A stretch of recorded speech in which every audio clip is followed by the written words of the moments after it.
O Jornal Grande Bahia entrevista Jonas Paulo. Ele está atuando como coordenador do GT Desenvolvimento Regional da equipe de transição do governo Lula. Ele foi presidente do PT da Bahia e está desenvolvendo um trabalho de levantamento sobre qual o estado da gestão atual do governo Bolsonaro e as perspectivas para o governo Lula.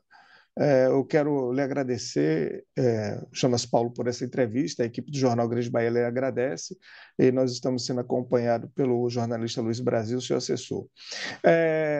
Essa semana vocês entregaram o primeiro relatório do grupo de trabalho, e esse relatório apresenta uma análise que vocês qualificam como caótica no âmbito do Ministério do Desenvolvimento Regional, abrangendo a SUDENE, que é a Superintendência do Desenvolvimento do Nordeste, o DENOX, que é o Departamento Nacional de Obras contra as Secas, e a CODEVASF, que é a Companhia de Desenvolvimento do Vale do São Francisco e do Parnaíba.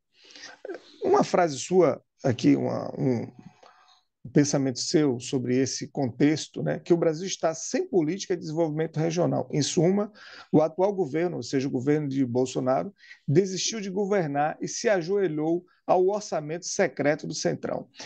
O senhor poderia nos dizer, setorialmente, primeiro em um cenário amplo do próprio Ministério, que teve uma função importantíssima, tanto no governo Lula como no governo Dilma, de desenvolver políticas públicas e de infraestrutura na região, principalmente do Nordeste.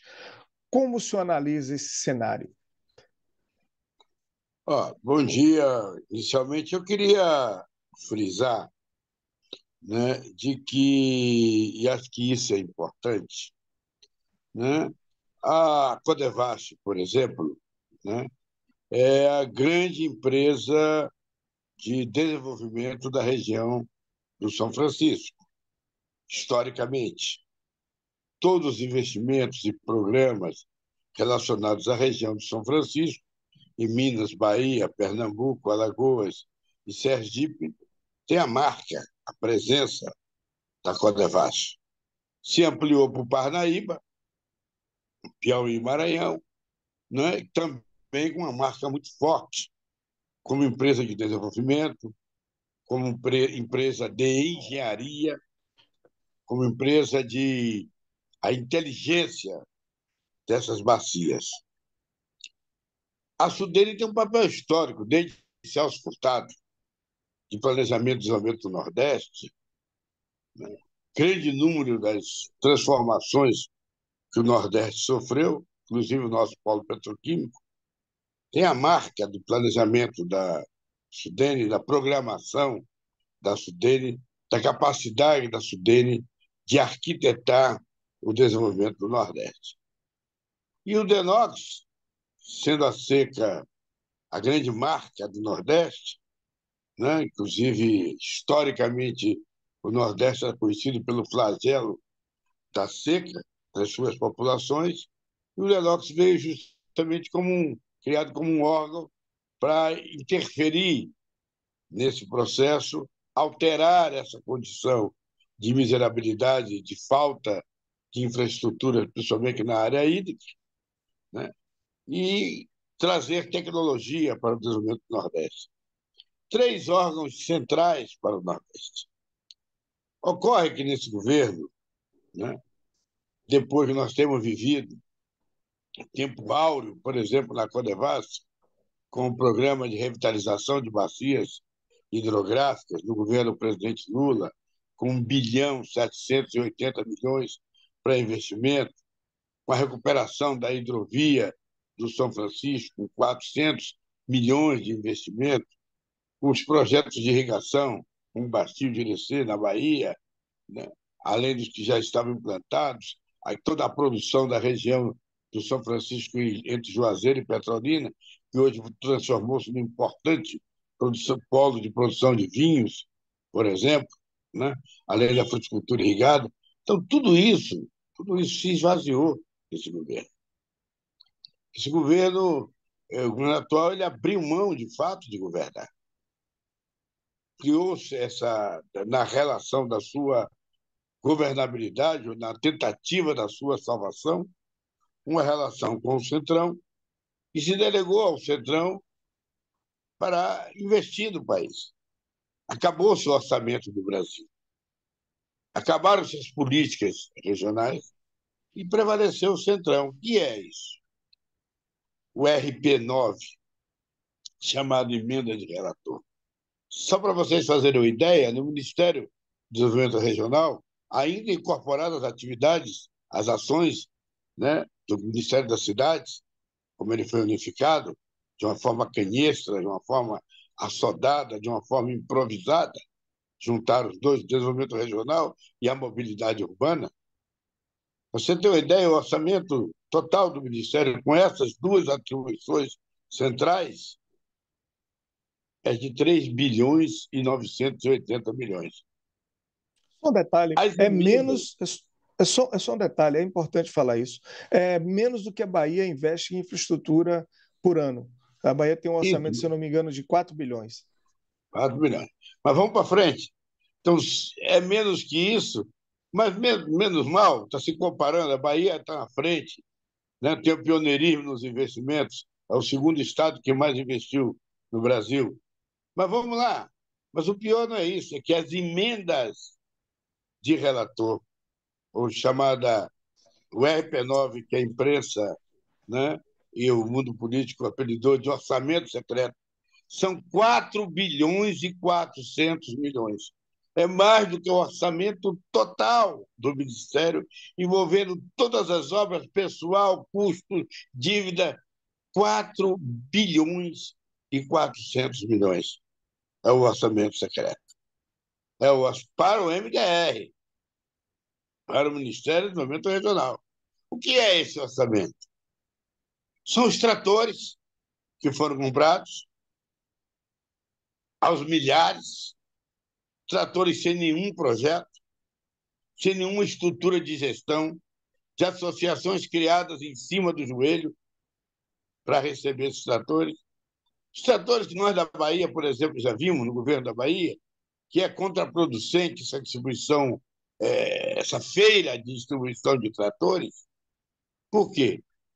As estruturas que vão gerir esses equipamentos, deveriam gerir esses equipamentos, não têm capacidade financeira nenhuma. São os moradores das comunidades. Fura um pneu traseiro do trator, que custa 7, 8 mil reais, o trator vai para baixo do pé de umbu, que é a tendência deles todos.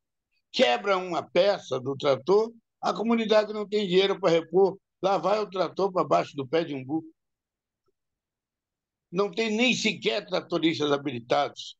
E o pior, o escândalo, não é só os tratores que nós chamamos de jirico, que são aqueles pequenos tratores de parar as terras e gradear as terras, não só aqueles. Até motoniveladoras foram distribuídas em comunidades a associações. Motoniveladoras que nem as prefeituras têm condições de manter os operadores, dado o alto custo que é a operação de uma motoniveladora. Aqui na Bahia, nós tínhamos que associar os municípios dos consórcios para poder Isso. operar as motoniveladoras, esses equipamentos, desde o governo Dilma, quando nós distribuímos aqueles equipamentos, aquelas frotas mecânicas que foram distribuídas, tinha que associar nos consórcios, porque o município só não consegue dar conta. Ela foi distribuída para comunidades. Você tem uma ideia? É. 2 comunidades de Serra do Ramalho receberam motoniveladoras. O Então, você salário está de um falando aí, só, operário de só um detalhe, motorizadora, Jonas. Só um né? detalhe, Jonas. Você fala do PAC 3, né, que é o Plano de Aceleração do Crescimento, quando se comprou uma série de equipamentos, né, de patrulha, que foram alguns estados, como a Bahia, criaram os consórcios regionais que unificam diversas administrações, e esses equipamentos eles são distribuídos em prefeituras de pequeno porte, na medida em que há uma demanda, e todos os custos são rateados em uma tentativa de reduzir o custo operacional que cada município teria para manter um conjunto de equipamentos e profissionais. Você me traz um cenário de completa incúria na gestão pública, demonstra efetivamente a ineficácia da emenda de relator, demonstra uma apropriação do Congresso Nacional de forma contraproducente do interesse público no gasto do orçamento, porque não há efetividade em políticas públicas para o saneamento de problemas estruturais em regiões ou municípios do Nordeste. Nosso debate está aqui centrado principalmente nas políticas públicas do Estado brasileiro para a região Nordeste e Norte de Minas Gerais. Mas me diga uma coisa, dentro destes cenários de incúria, quais são as alternativas que este grupo de trabalho que você está liderando encontra para que possa ser implementado no governo Lula 3? Não, primeiro eu vou falar sobre isso, mas eu queria só complementar um raciocínio até onde tem Sim. mais recursos. 1,9 bilhão era para pavimentação de ruas. Ou seja, nós vimos em muitas cidades se meter o asfalto sem a mínima infraestrutura, sem drenagem, sem esgotamento sanitário, ou aquilo que a gente costuma chamar popularmente de asfalto sorrisal. Aquele que passa a primeira chuva, ele vira uma buraqueira, vira um queijo suíço de tantos buracos. O dinheiro é para isso, 1,980 bilhões para a pavimentação. E Perfeito. ainda a farra da distribuição dos tubos e das caixas d'água. Para quê? Para povoar os quintais das casas, para armazenar. Não é para investir em sistemas simplificados de abastecimento, para ampliar a oferta hídrica, ampliar a oferta de água potável à população. Não, é para fazer essas gambiarras, é para fazer esses gatos, inclusive, ou esses, como nós costumamos chamar na linguagem popular na Bahia, esses armengues, né, que a gente chama na Bahia, para isso. Correto. Isso é o orçamento secreto. Isso tomou conta do país. Isso tomou conta do Ministério do Desenvolvimento Regional. E nós não temos política mais de desenvolvimento regional. A Codevasf virou um balcão de distribuição de equipamentos. O Denox virou um balcão de distribuição de equipamentos.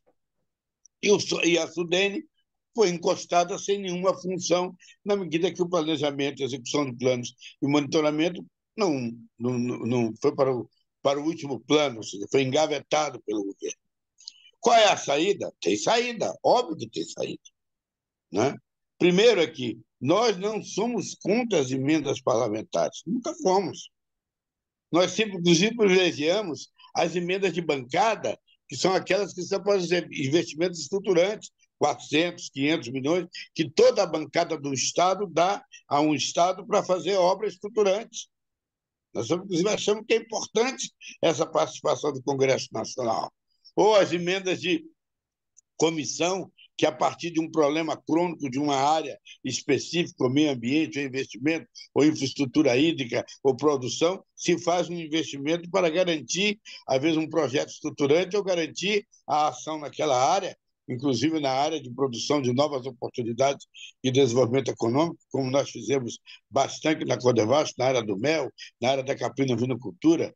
Hoje a gente come em Salvador, no Baby Bode, é fruto de uma produção da agricultura familiar vindo de investimentos inicialmente originados da Codevasf, dos programas dos APLs, dos arranjos produtivos locais.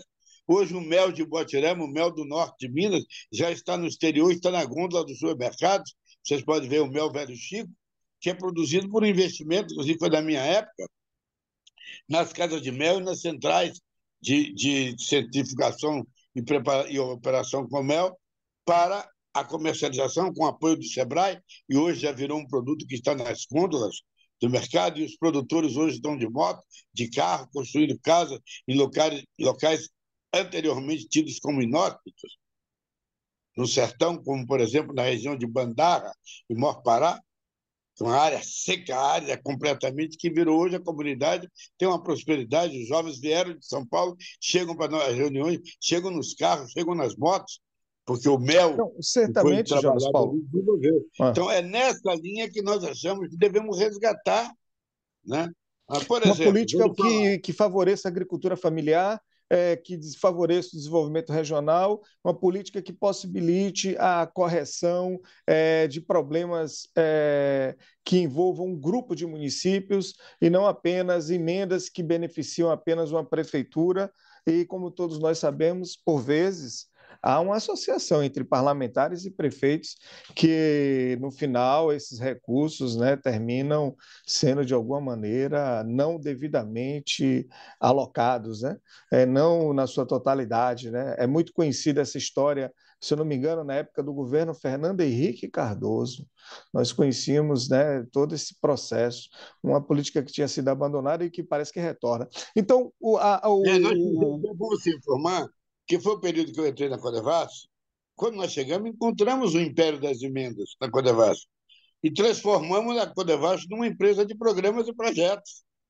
2003, 2006, lançamos o programa de revitalização de bacias, lançamos o bacio, retomamos o bacio de Irecê, retomamos a reabilitação dos processos de produção de alevinos e juvenis para repovoar o Rio São Francisco e seus tributários com a produção de peixe nativo. Fizemos os viveiros de muda para você poder repovoar as áreas degradadas. Tudo isso buscamos, fizemos todo o mapeamento, todo o levantamento do São Francisco para retomar a navegação do São Francisco, inclusive com o programa de recuperação das suas margens e matas ciliares. É essa que é a função nossa. Essa que é a nossa função, promover o desenvolvimento, usar o dinheiro do orçamento público para promover o desenvolvimento e de uma forma transparente. É bom você colocar, veja bem, esse orçamento secreto, o processo, o processo de licitação, né? Feito, inclusive, com meios modernos, o pregão eletrônico, mas não é feito em função do projeto. Então, uma empresa, por exemplo, ganha 10, 15 lotes de pavimentação para fazer ao mesmo tempo com a mesma equipe. É óbvio que ela não vai fazer em 6 meses 15 obras com a mesma equipe, com os mesmos engenheiros, com a mesma estrutura. O que acontece? As obras terminam não sendo realizadas ou são realizadas a sopetão, de forma improvisada, com material da pior qualidade, porque da licitação foi apenas o preço, não tinha qualidade, e muitas delas não são sequer iniciadas ou ficam inacabadas. Então, é uma porção, uma imensa quantidade, um rosário de obras inacabadas. Para você ter ideia, só obra na área de saneamento são mais de 520 obras paralisadas. Na área de recursos hídricos, mais de 100 obras paralisadas. Nessa área de pavimentação, mesmo essa pavimentação improvisada, essa pavimentação desqualificada, são mais de 1.200 obras paralisadas que não foram realizadas. Tudo obra dessa questão, inclusive, do próprio processo de realização da seleção das obras nos certames licitatórios. E uma empresa sozinha ganhar 14 obras e não conseguir realizar 2 das 14, e quando for retomar já veio o sobrepreço. Olha só o prejuízo ao erário público, além de não dizermos, não quero fazer acusações, mas terem todas as potencialidades para a ocorrência do chamado maus feitos. Né? Então, essa é a Perfeito. questão que nós temos. Qual é a Olha bem, saída? Temos saída, sim. Então, quais são as saídas que vocês já pensam? Né? Reduzir o volume de emendas de relator, no caso do Ministério da Integração Nacional, ampliar o orçamento próprio do Ministério, trabalhar com. Você pontuou algumas questões. Retomar o poder da emenda de bancada, que é uma emenda que envolve todos os deputados de um determinado Estado, as emendas das comissões, que envolvem comissões temáticas, enfim, além dessas questões, que outras medidas.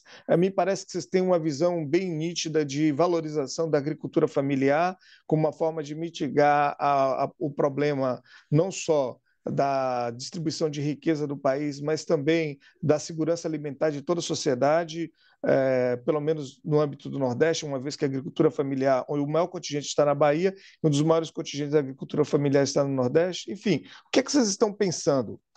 além dessas questões que você já apontou? Olha, além do ordenamento, né, e da pactuação com o Congresso em relação às emendas, afinal de contas, nesse orçamento de 2023 estão lá para o orçamento RP9, né, o chamado emendas do relator, estão lá disponibilizados 19 bilhões para isso. Então, e vai ser votada, a ministra Rosa Weber colocou na pauta, vai ser discutida aí nos próximos dias a inconstitucionalidade dessas emendas, que é flagrante, que é o fim do governo, que é o esvaziamento do governo e a supremacia do mercado, né, de emendas. Aí a gente fica lembrando do tempo da Bíblia, né, em que Jesus Cristo, com um chicote, né, botou para correr os mercadores do templo, né? Então era necessário que aquele fato voltasse, né, na história, né, daquele ato corajoso de Jesus Cristo, àquela época, né? Então, acho que além desse reordenamento da aplicação das emendas, nós temos outras alternativas, e aí é essa que nós estamos querendo. Por exemplo, a PEC da transição. Além de garantir o Bolsa Família, né, a PEC da transição, ele deixa uma margem, na medida que seja retirado do teto dos gastos, que nós temos que discutir mais sobre o teto dos gastos, né? Porque a questão não é o limite de investimento, era para onde vão os investimentos, né? Devemos botar teto nos juros, por exemplo, os juros que o país paga é uma coisa fantástica, mas aí não tem teto, só tem teto para investimento, teto para juros não tem, certo? E Perfeito. juros com mais do que 60% das receitas do país, né? Juros, inclusive juros especulativos, muito deles. Mas não vamos discutir isso, vamos direto aonde está a nossa governabilidade plena, né? Então, a questão da PEC da revitalização, ela abre uma brecha com mais de 100 milhões. O que nós estamos propondo? 100 bilhões. Além Você de fala garantir o da Bolsa PEC da Família, transição, esse que está dinheiro já em trâmite no Congresso Nacional, que está para ser distribuída para um determinado relator, que me parece que há uma certa boa vontade do Congresso atual, que não será o Congresso com o qual Lula vai governar, mas será o Congresso que lhe dará posse, em aprovar essa PEC. Até porque, Jonas Paulo, e eu gostaria apenas de deixar passar para um outro tema rapidamente e retomar a nossa entrevista em outro momento, até porque, veja bem, a situação, o governo Bolsonaro e o governo Temer não cumpriram com a regra de ouro. É bom que se diga isso. Me parece que apenas nos governos de Lula e de Dilma é que se cumpriu com a regra de ouro. Quando tiraram Dilma do poder, é quando veio a crise do petróleo, quando os Estados Unidos, de uma manobra interna, fez reduzir o petróleo de $130 o barril para 45, $35 o barril, e aí isso afetou não só as contas do governo brasileiro, como da Venezuela, da Rússia, etc. Mas, enfim, nós temos é importante que a sociedade comece a observar realmente a questão orçamentária, né? Há um problema no Brasil, outro, que são os gastos com servidores. Aqui na Bahia, 50% do gasto é para um contingente muito reduzido de servidor. Então, alguns servidores ganham muito poucos, mas outros ganham muito. Então, é necessário que haja um reequilíbrio disso para que se aumente o número de servidores com remunerações dignas e não com remunerações de verdadeiros marajás. E isso ocorre não apenas na Bahia, como em vários lugares do Brasil, resultado ainda de vários problemas com as legislações que terminaram, inclusive no âmbito federal, por permitir que se acumulasse uma série de ganhos ao longo das carreiras dos servidores incompatíveis com o interesse público. Mas o que eu gostaria de concluir essa nossa entrevista, você trouxe vários temas importantes, você traz um alerta à sociedade, você abordou o tema da questão dos gastos públicos de uma forma que ainda não tinha se visto até então, que é exatamente como aconteceu esse desvio de finalidade das emendas de relator. Foi muito importante a forma que você trouxe. Eu acho que, em lugar algum, essa abordagem tinha sido colocada de maneira tão clara. Mas eu gostaria de falar o seguinte: Você é uma das proeminentes personalidades do PT do Brasil e da Bahia. E nós temos na Bahia duas personalidades que estão da política baiana, que um é o governador Rui Costa, que termina o mandato. Ele propriamente desistiu, inclusive, de uma candidatura ao Senado para apoiar um projeto do partido no estado, na Bahia e no Brasil. E na Bahia, o presidente Lula obteve a maior votação. Ele é muito querido pelo povo da Bahia. A Bahia acredita muito no presidente Lula. E nós temos o Jacques Wagner. E como é que essas duas personalidades podem se encaixar no governo Lula 3? Como é que você está vendo aí? Você que está acompanhando é, com os grupos de trabalho que estão aí em Brasília, levantando dados e debatendo as cotas do governo de Bolsonaro? Olha, primeiro que eu estava dizendo, nós temos que viabilizar o governo, até para ver quem vai governar e quem vai ocupar os espaços. E para viabilizar o governo, eu estava completando, só para completar esse raciocínio e de responder, né? Uhum. A PEC da transição, ela dá uma folga de mais de 100 bilhões. Nós só queremos 3 bilhões desses 100 para o programa do MDR. Só 3. Ou seja, 2,5% do recurso dos 109 bilhões que vão ser disponibilizados com a aprovação da PEC da transição. Olha só, para nós aí eu imagino que ainda pode servir para Minha Casa Minha Vida, o que pode servir para programa de geração de renda, para a pequena indústria, para o comércio, né? Desse recurso, só a sobra da PEC da revitalização ao retirar o Bolsa Família, né, do teto de gastos. Né?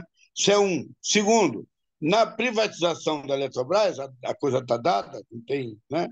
Ficaram as empresas encarregadas de colocar, né, 350 milhões por ano na revitalização.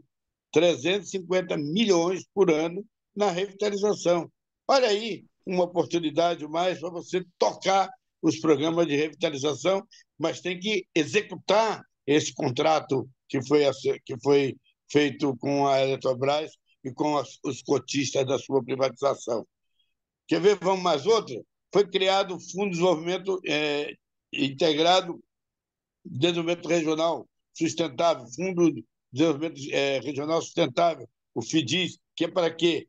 Para as PPPs, para as concessões, que hoje são uma marca do governo. Inclusive, o governo da Bahia está dando show, o governo do Piauí. Nosso metrô é uma PPP. Nosso Hospital do Subúrbio é uma PPP. Nossa PPP de imagens, o Piauí ganhou o prêmio da melhor PPP do mundo com a SEASA do Piauí. Todo o sistema de conectividade de internet no Piauí é uma PPP, é o Piauí Conectado. Então, para esse investimento que pode ser usado nas grandes obras hídricas, pode ser usado nos projetos de irrigação, pode ser usado nos projetos de desenvolvimento econômico, esse recurso do FIDIS. O FIDIS está sendo estruturado, está já montado, já estão reservados para ele 800 milhões, ele pode chegar a 11 bilhões. Então, vamos retomar, inclusive com a experiência que você falou do Rui, vou citar do Rui, que o Rui teve, sem orçamento, nós conseguimos contratar 12 bilhões de obras, agora só no ano de 2022, de 2021 para 2022, 12 bilhões de obras, com o quê? Com parceria, com gestão de ativos, com PPPs, com concessões. Então, inclusive a Bahia tem muito que ensinar ao Brasil, da sua experiência de governo, como tem o Piauí muito que ensinar ao Brasil, as policlínicas, os hospitais regionais, as UTIs, né? O processo de encostas, que, aliás, é bom dizer, não é só Colemaço. Não há dinheiro para desastres. Não há dinheiro para desastres. Os investimentos de encostas paralisaram por falta de recursos, inclusive de Salvador, de Recife, do Rio de Janeiro. Então, e nós ensinamos. Então, Rui e Wagner têm muito a levar para o quadro nacional. Né? Evidentemente, a experiência nossa da Bahia, como eu quero falar, humildemente, a minha experiência de gestão, desde a Codevasf, mas tem muito da minha parceria na época com Jacques Wagner, quando comecei, depois na presidência do PT, acompanhando o governo, né? E hoje no Conselho de Desenvolvimento Econômico e Social do Estado, no gabinete do governador, que eu continuo com o plano estratégico da Bahia, foi feito por nós, coordenado por nós, Bahia 2035, projetando a Bahia para 2035, agora vamos partir com o Jerônimo para 2050, projetando as obras estruturantes, o desenvolvimento do Estado, a modernização da economia do Estado, né? E, modéstia à parte, foi sob a nossa coordenação, junto com a CEPLAN e a SDE, que fizemos o plano estratégico, o PDI da Bahia, Bahia 2035, o Plano de Desenvolvimento Integrado do Estado. Então, essa experiência que nós estamos levando. Por que as pessoas ficam ouvindo a gente bastante lá? Porque sabem que nós somos responsáveis por cases de sucesso. Né? A Bahia não é à toa que nós fomos reeleitos, como fomos reeleitos pela quinta vez, é porque nós demonstramos capacidade de não só de governar, de gestão, mas de projetar o futuro e implementar aquilo que é necessário no ponto de vista da estruturação da economia para o futuro. E é isso que nós hoje estamos levando para o governo federal na volta. Eu digo sempre para eles: vocês, os paulistas, os cariocas, os mineiros, vocês pararam no século passado, nós avançamos. Vocês pararam em 2015, nós já estamos em 2022, 2023, e nós continuamos nesses 7 anos que vocês já vinham agonizando desde 2013, 2012, nós viemos tocando na Bahia, no Piauí, no Ceará, e não é à toa que nós elegemos 3 quadros oriundos dessa experiência, nascidos dentro da experiência, para governador. Né? O Rafael Fonteles, que era o secretário de Fazenda, né, no Piauí, Jerônimo Rodrigues, que era o secretário de Educação e Desenvolvimento Rural, como foi aqui da Bahia, né, e o Eumano Freitas, que era o líder do governo na Assembleia no Ceará. Né? Foram os governadores eleitos, tidos no sul e no país como desconhecidos, né, e que foram eleitos em função do sucesso dos governos, da liderança do Camilo, da liderança do Wellington, e na Bahia, da liderança de Rui Costa e Jacques Wagner. Acho que esse é o registro. E aí, aonde eles vão? Aí o Lula que sabe. O treinador da equipe é o Lula. Né? Nós estamos sempre dispostos, como diz o outro, nós estamos aquecendo na beira do gramado, né? Qualquer que seja a função que não seja designada, nós iremos fazer para levar as experiências positivas da Bahia, né? A referência que a Bahia virou no Brasil, é importante isso. Eu digo porque eu reúno lá não é com pessoas ilustres, né? O governador Helder Barbalho é do meu grupo, o governador Camilo, agora senador, é o do meu grupo. Né? O senador Alencar está comigo lá no grupo. Ele é responsável pela área de recursos hídricos, por exemplo.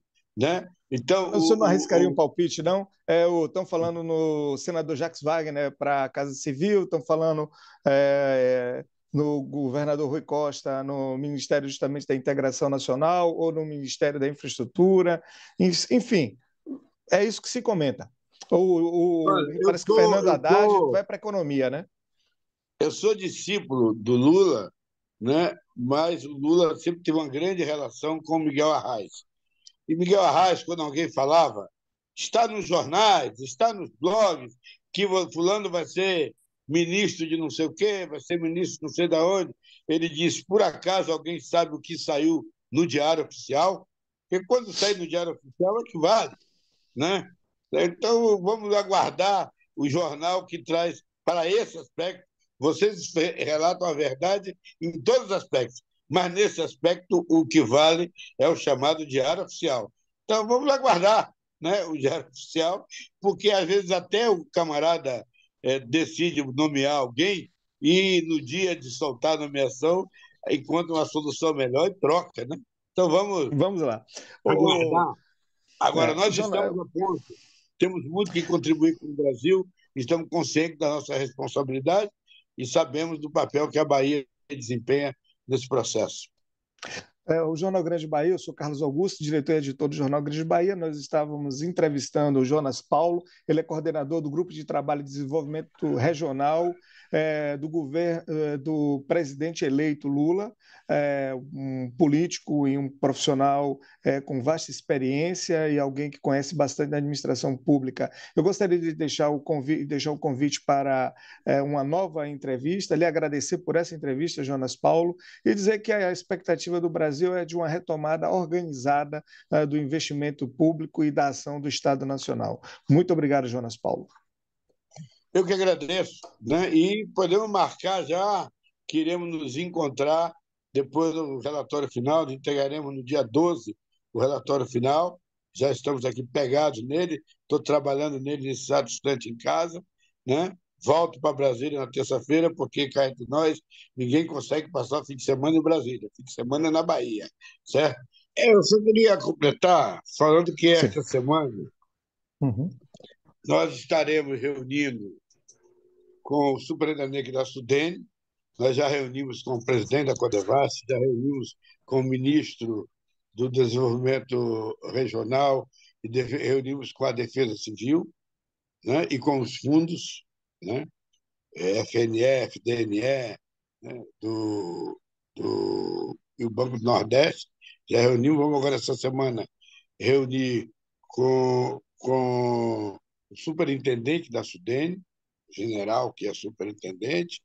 Vamos nos reunir com o Consórcio Nordeste, essa experiência extraordinária, essa novidade que vai, né, ter certamente papel decisivo, né, no processo do desenvolvimento do Nordeste a partir de agora, a articulação dos 9 governadores, né, do Nordeste em torno de um consórcio e de um plano estratégico, né? Vamos reunir também com o Fórum das Universidades Públicas e Institutos Federais do Nordeste, né? E vamos reunir com o conjunto dos nordestinos que estão no grupo de trabalho sobre financiamento do desenvolvimento, onde eu também estou, lá como subrelator, não como relator, né? E com o nosso grupo da SUDENE e o grupo da Codevasf Denox, para nós discutirmos justamente alternativas financeiras para a saída, a travessia, vamos dizer, para essa transição e para o funcionamento dessas políticas no novo governo. Então, certamente, o orçamento, o relatório do dia 12 terá muitas novidades, né, extraídas dessas reuniões.